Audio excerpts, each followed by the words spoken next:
Buenas tardes, queridos amigos. ¿Cómo están ustedes?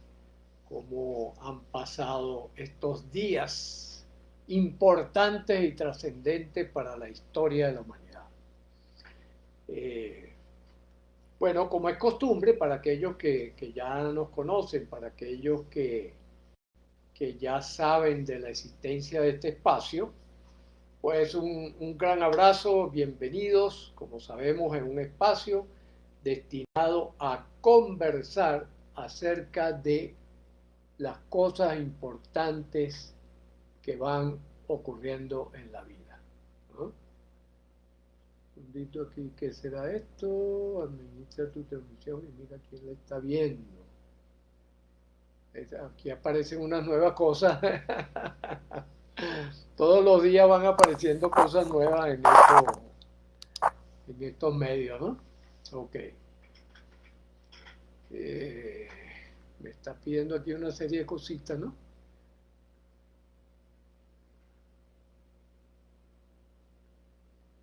Ahora dice listo. Ok, ahora sí. Giancarlos, por allí, Gloria, un gran abrazo para todos los que se van sumando. Y por acá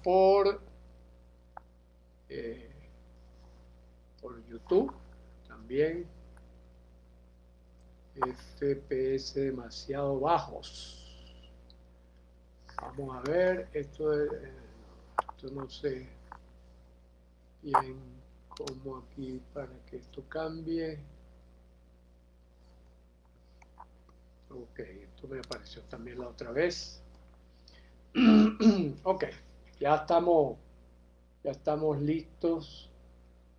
No sé por qué a veces le voy a la manito, ¿no? Le voy a la manito y no me hace caso, ¿no? Dice saludar a Giancarlo, ¿no? Ok, bueno, me sigue apareciendo aquí una advertencia. Ok, vamos a ver. ¿Cómo habrá quedado la vez pasada en Facebook? Si alguien puede comentarme, porque me está diciendo algo que entiendo que tiene que ver con probablemente con la velocidad con que se está grabando la, la charla, ¿no? La conversación, ¿no? Ok.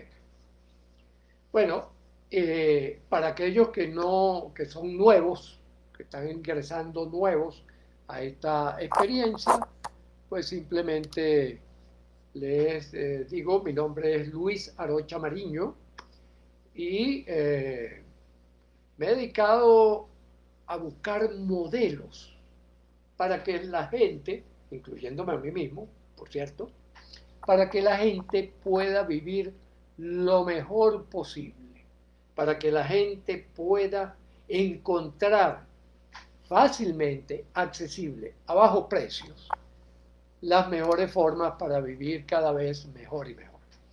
A eso es que me he dedicado desde finales de los años 60 del siglo pasado.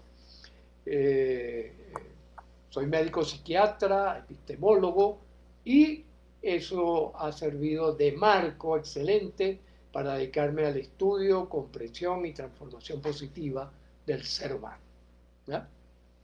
Y entonces en estas conversaciones que vamos teniendo, simplemente se trata de poder ir tomando aquello de lo cual nosotros podemos decir, bueno, esto está bien investigado, esto podemos afirmarlo casi con total seguridad. Esto tenemos sospechas acerca de que esto pueda funcionar de esta manera. Aquello que decimos, bueno, no estamos muy claros, hay que seguir explorando, hay que seguir buscando información y después está todo un capítulo de la vida que ignoramos completamente. ¿Debido a qué? Bueno, a que los seres humanos no venimos con el manual de operaciones debajo del brazo. Es algo que siempre me gusta insistir porque normalmente nosotros nos autoengañamos y nos inventamos creencias acerca de cómo es la vida. Y las creencias son válidas exclusivamente para nosotros. Cada uno de nosotros tiene un conjunto de creencias que son perfectamente válidas para lo intrapsíquico, lo que está dentro de mi cabeza. Por eso fue que le dedicamos 3 sesiones anteriores a esta famosa frase de cogito ergo sum, es decir, pienso, luego existo, la famosa frase de René Descartes, que fue como el argumento de peso para aceptar que somos seres que vivimos y que estamos aquí, en esta res extensa, ¿no? en este mundo, pero que a su vez también tenemos una res cogitans, que fue como se llamó en la filosofía tradicional, y Descartes hizo énfasis en eso, en el sentido de que, ¿cuál era la distinción? Es muy fácil desde el punto de vista intuitivo suponer que son 2 cosas distintas. Ya como aquella vieja concepción física de que una cosa era la materia y otra cosa era la energía. Con todos los descubrimientos de la cuántica y de la teoría de la relatividad que han venido confirmándose de una manera espectacular en todos estos años, en todos estos ya 100 años, que esto tiene un poco más de 100 años, se han venido verificando que efectivamente podemos tener alta confianza en esas 2, digamos, estructuras del conocimiento, la cuántica y la teoría de la relatividad. Pero que no solo se circunscribe a lo que nosotros creemos que es el mundo físico, ¿no? Sino que abarca toda la realidad del universo. Y al abarcar toda la realidad del universo, por supuesto, nos abarca a nosotros como habitantes y expresión de la materia-energía en forma constante. Eso está casi, podemos decir, casi podemos asegurarlo con un 99% de probabilidad que eso es así. Es decir, nosotros formamos parte de la naturaleza. Nosotros estamos conectados.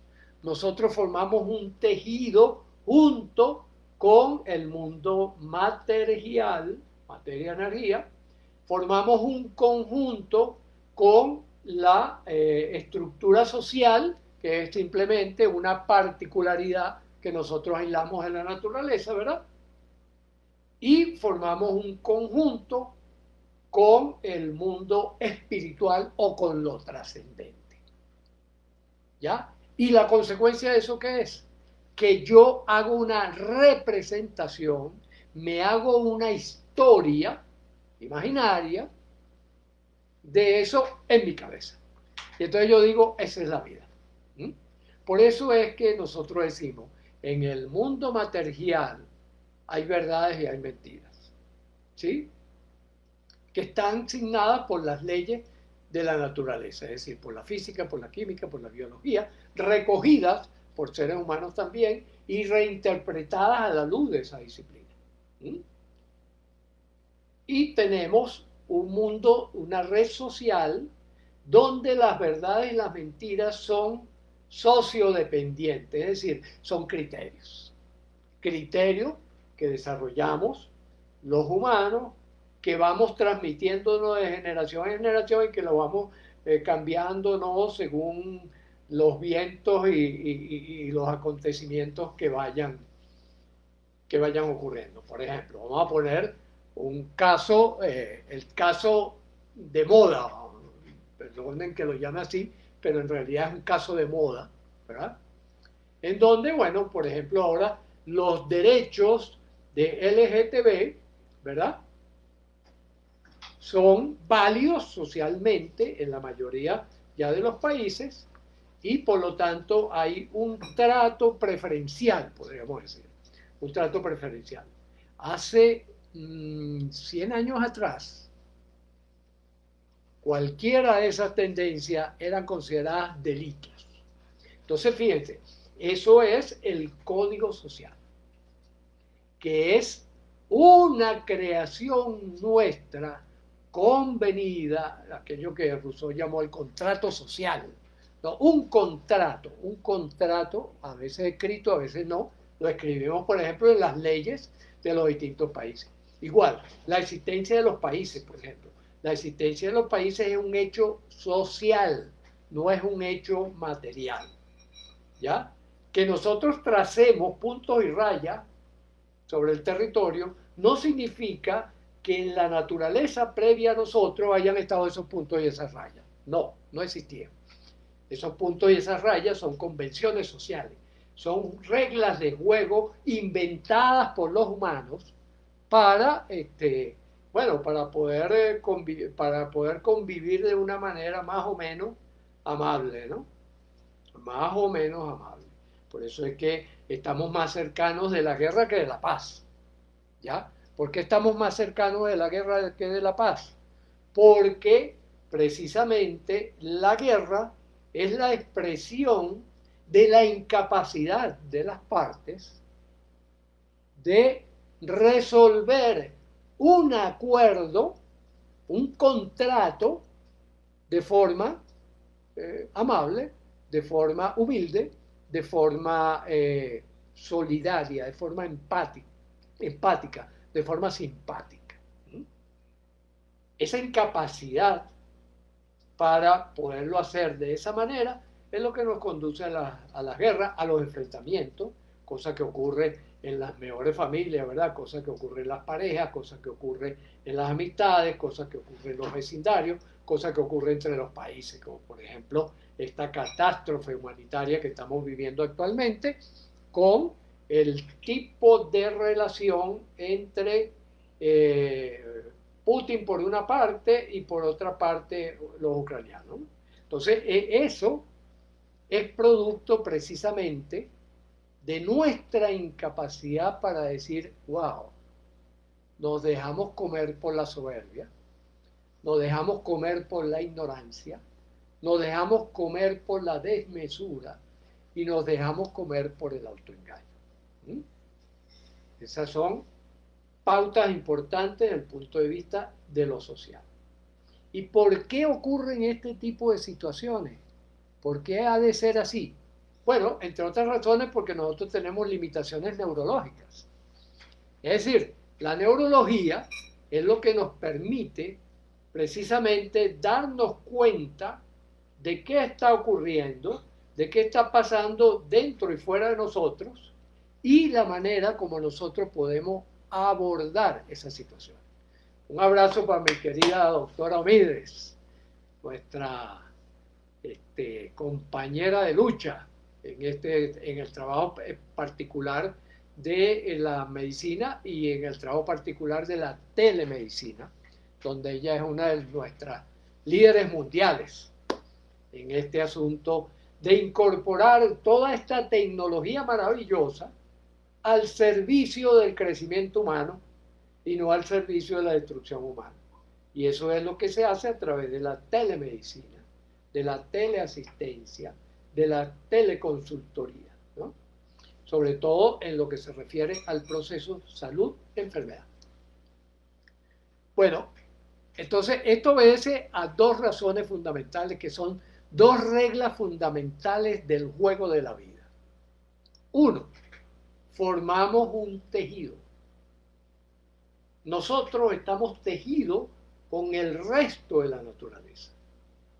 Nosotros somos como una especie de nodo, de nudito.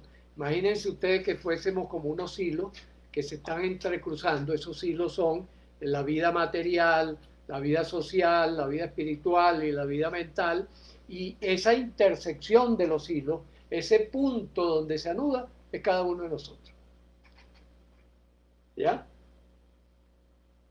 Eso es lo que están apuntando la mayor parte de los descubrimientos de las ciencias, de las artes, de las humanidades, de las religiones. Estamos confluyendo en la actualidad hacia una comprensión de las reglas fundamentales del juego de la vida. Y en esas reglas del juego de la vida está, en primer lugar, eso, formamos un tejido. En segundo lugar, nos influenciamos poderosamente unos a otros. ¿Ya? Si uno va por la calle y viene una persona y le dice, buenos días, ¿cómo está usted? Está orientando y dirigiendo mi respuesta, ¿verdad? Mediante una convención social, que es que entonces yo le digo buenos días, ¿y usted cómo le va? ¿Ya?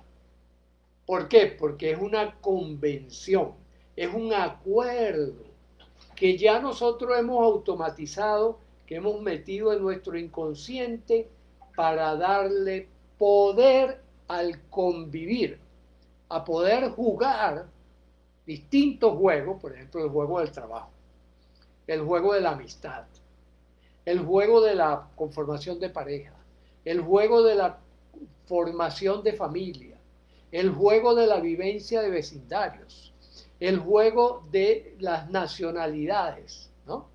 Toda esa serie de cosas conforman parte de esa segunda ley o regla fundamental de la vida, de que nos influenciamos poderosamente unos a otros. Y eso es inevitable, tal como acabamos de colocar allí, ¿verdad? Es inevitable esa influencia. Por lo tanto, siempre vamos a estar interactuando, aunque hablemos o no hablemos, aunque haya distancia física o no haya distancia física. Ese fenómeno de influencia, no solo con otros seres humanos, con toda la naturaleza, sino fíjense qué es lo que ha hecho el tan maltratado virus del SARS en el COVID-19. Digo maltratado porque, bueno, nosotros lo maltratamos a ellos, ¿no? Ellos nos maltratan a nosotros. Fíjense, eso fue un juego de interacción. Ese virus, venga de donde venga, cualquiera que sea su origen, no vamos a entrar en esas consideraciones porque hay muchas teorías al respecto, de duda procedencia. Lo cierto es que interactúa con nuestro organismo y esa interacción, ¿verdad? Esa influencia que tiene él sobre nosotros, hace que nosotros también tengamos una influencia sobre él. ¿Cuál es la influencia que nosotros tenemos sobre él? Las manifestaciones clínicas de la enfermedad o las manifestaciones saludables, ¿verdad? Ah, no, a mí sí, yo tuve un poquito de molestia, un poco en la nariz, un poquito de dificultad de respirar, pero hasta ahí. Quiere decir que la respuesta que tú le diste a ese virus cuando te invitó a que interactúes con él, a que des una respuesta, fue una respuesta donde tu sistema inmunológico actuó inteligentemente, eliminando lo que es un riesgo para la sobrevivencia. Entonces fíjense que estas reglas de juego de la interacción no son solo reglas de juego de la interacción humana, son reglas de juego con todo el resto del tejido vital del cual formamos parte. Omidre nos dice, somos una energía en constante transformación e interacción. Exactamente. Durante muchos siglos, como dije hace poco, se consideraba que la materia y la energía eran dos cosas diferentes. El artículo de 1905, famoso, de Albert Einstein, ¿qué es lo que nos dice? Señores, no, es lo mismo, solo que en dos formas de presentación distintas. Es como las dos caras de una misma moneda, que a veces le ves cara y a veces le ves sello, dependiendo de dónde te colocas. Por eso de la colocación, dónde está el observador, fue tan clave para que Einstein pudiera llegar a esas conclusiones que llegó y que hoy en día sabemos que están sólidamente instaladas, ¿no? En donde, por ejemplo, nosotros podemos decir, bueno, ¿será que nuestra mente, eso que ocurre aquí adentro, que no podemos ver, que no podemos tocar, que no ocupa espacio, es energía? Coincide en la definición. Coincide en la definición. De tal manera que hoy en día asumimos que las dos cosas se casan, superando la división cartesiana de que la mente es una cosa y el cuerpo es otra. Es la misma energía, a veces mostrándonos de la palma de la mano y a veces mostrándonos el dorso de la mano. Pero es la misma mano, ¿ya?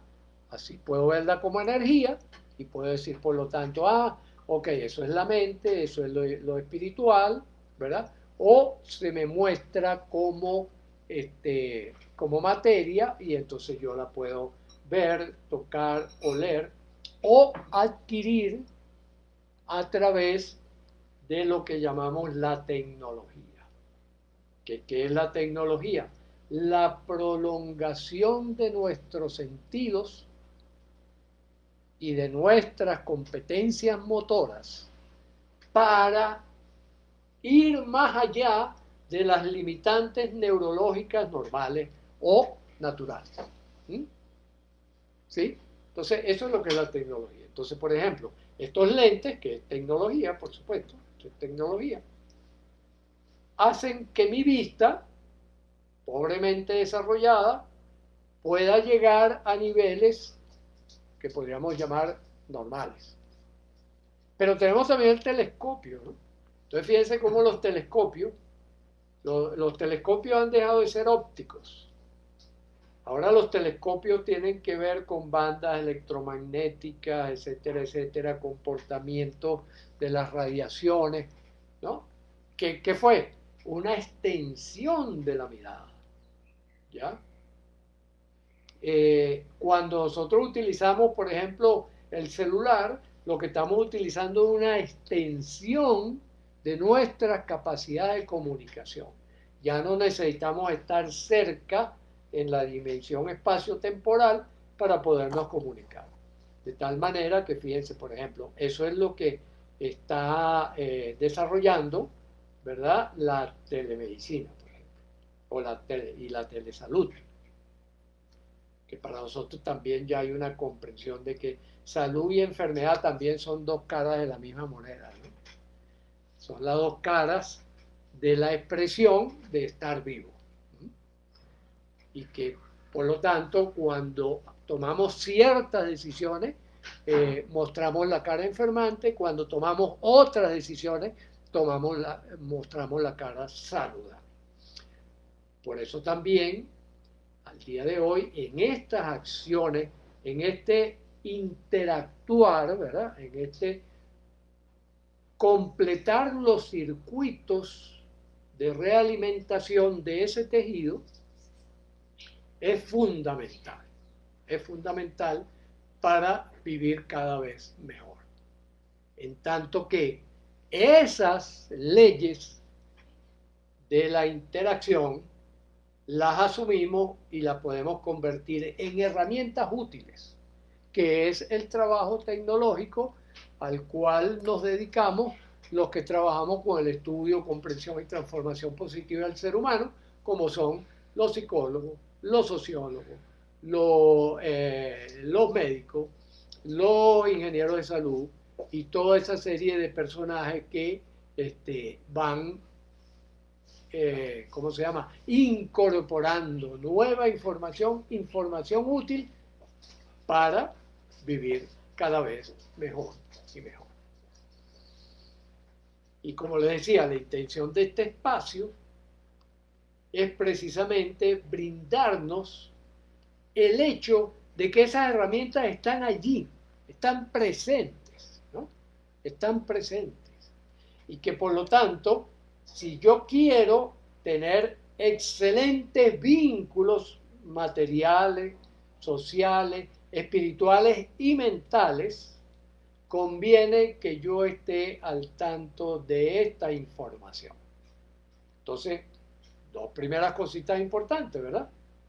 Formamos parte de un tejido, inevitable.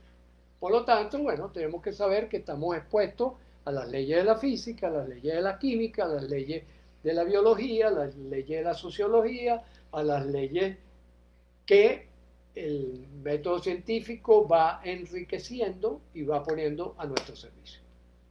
Si vamos a casar ya de una vez la ciencia con la vida cotidiana. Entonces, ¿qué es importantísimo a yo tomar en cuenta? mi vecino forma parte de mi red, ¿verdad? Por lo tanto, hay una red cercana y hay una red que se va distanciando desde el punto de vista de posibilidades y oportunidades que tengo para moverme por la vida. ¿Mm? Nos influenciamos poderosamente unos a otros. Entonces, no podemos ser indiferentes ante lo que está ocurriendo, porque ese tejido, tarde o temprano, va a actuar sobre nosotros. En estos días veía un documental sobre Roosevelt, Franklin Delano Roosevelt, que fue presidente de los Estados Unidos en 4 oportunidades consecutivas. Y le tocó nada menos y nada más que vivir la Segunda Guerra Mundial. ¿Ya? Cuando él gana las elecciones, la primera vez, bueno, había una relativa paz en el mundo. Y él decía, bueno, esta paz hay que conservarla porque es en paz que nosotros podemos crecer. Es en paz que nosotros podemos establecer equipos que nos ayuden a construir la vida. ¿Sí? Y ese era su programa. Pero ocurre que, bueno, empieza desde el año ya 33, empieza ese movimiento con Hitler en Alemania que va creciendo, y llega un momento en el cual Hitler empieza a invadir toda Europa. Y bueno, Roosevelt, también asesorado por los, ¿cómo se llama? Por los congresistas, etcétera, etcétera, se encuentra ante ese panorama y dice, nosotros nos podemos mantener, primero, neutrales y en segundo lugar, lejos de la guerra. Y eso empieza a ser cuestionado, de tal manera que él toma en un momento dado la decisión, una decisión muy dura, por cierto, de armarse hasta los dientes por si acaso. Por si acaso. ¿Mm? Y efectivamente el por si acaso llegó un momento en que se hizo inevitable. Y por supuesto allí es donde se genera entonces el enfrentamiento, la guerra, donde entonces Estados Unidos participa y es clave importante también junto con los rusos para la derrota de Hitler. Pero vamos a llevar esto a lo chiquitico, vamos a llevarlo a tu relación de pareja, vamos a llevarlo a tu relación con tus padres, con tus hijos, con tus hermanos. En el entendido de que hay una versión, ¿verdad? En el entendido de que hay una versión de que cada uno tiene su propio desarrollo. Disculpen un segundito. ¿Sí? ¿Aló? Ajá, ya va. Una entrega. Disculpen, pero yo estoy aquí en el intercomunicador y entonces, disculpen la interrupción. Entonces, ¿qué es lo que pasa? Que cuando tú conversas con tu pareja, cuando tú conversas con tu amigo, cuando tú conversas con tu empleado o con tu empleador, cuando tú conversas en la calle comprando algo, cuando tú saludas por la calle, se crea una influencia sobre la otra persona. Pero la otra persona tiene su propio desarrollo intrapsíquico. Ese es personal e intraférico. Entonces, ¿qué es lo que queda? Lo único que queda es, ¿podemos jugar o no podemos jugar juntos un juego donde cada quien ponga una cuota para ir tras un objetivo común? No hay más posibilidades. No hay más posibilidades. Intentar convencer a alguien. Intentar imponerse sobre alguien. Intentar que la otra persona piense, sienta, haga e interactúe como lo hago yo, es un disparate desde el punto de vista de las reglas de juego de la vida. No. Y esa es la razón de la mayoría de los conflictos. ¿Cómo reconoce uno un conflicto cuando esto está ocurriendo? Que los especialistas llamamos distorsiones comunicacionales. Es decir, no estamos hablando el mismo idioma. No estamos proponiendo el mismo propósito. No estamos evaluando la situación igual. Por lo tanto, hay distorsiones en la interacción. ¿Ya? Y lo reconocemos porque las dos partes se acusan exactamente de lo mismo. Que el otro violó acuerdos, que el otro faltó respeto, que el otro se portó inadecuado, que el otro hizo cualquier barbaridad. Eso, si yo me centro en eso, voy directo al conflicto. ¿Cuál es la herramienta que yo puedo tener? Déjame colocarme en la posición del otro. O déjame observar la posición de los dos desde una tercera mirada. ¿Ya? Entonces, ¿cómo lo hacemos? Con el arma más poderosa que nosotros tenemos y que los habitués de este espacio ya conocen. La imaginación. Oye, ¿y esta persona por qué tendrá esa actitud? Déjame ver, déjame trasladarme mentalmente, salir de mí y trasladarme a donde está esa persona. Mirar desde sus ojos, escuchar desde sus oídos, sentir desde su propio cuerpo y utilizar el lenguaje que la otra persona utiliza. Y después, o antes, yo puedo ir a una posición de cualquier observador. A veces ese observador, por ejemplo, yo le digo a las personas, utilicen a Dios. ¿Verdad? La mayoría de la gente dice, Dios está conmigo. Bueno, demuéstralo. Si Dios está contigo, tú eres capaz de colocarte en esa mirada y decir, bueno, yo que he creado el universo hace 14.000 millones de años aproximadamente, ¿no? Y estoy observando a estos dos minúsculos intersecciones o nuditos, ¿verdad? Que están en un conflicto que va a durar ¿cuánto tiempo?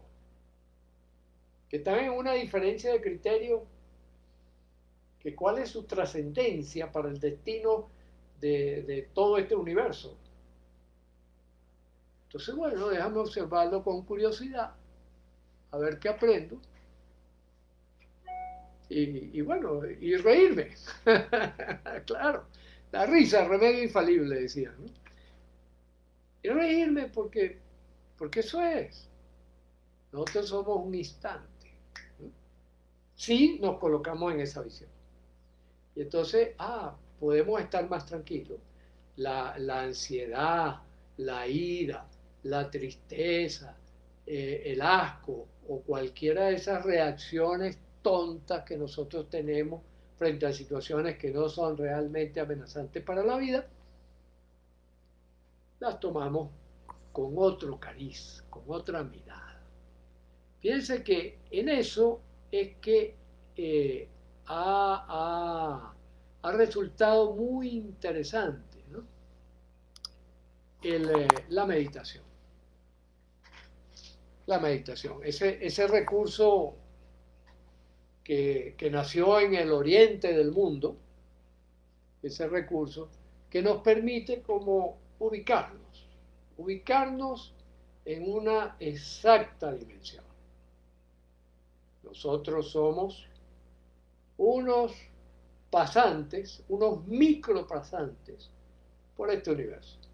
Aun cuando mi sistema nervioso central me diga que yo soy un milagro único y irrepetible, que está bien, asumirlo así, mientras dure la pasantía, ¿verdad?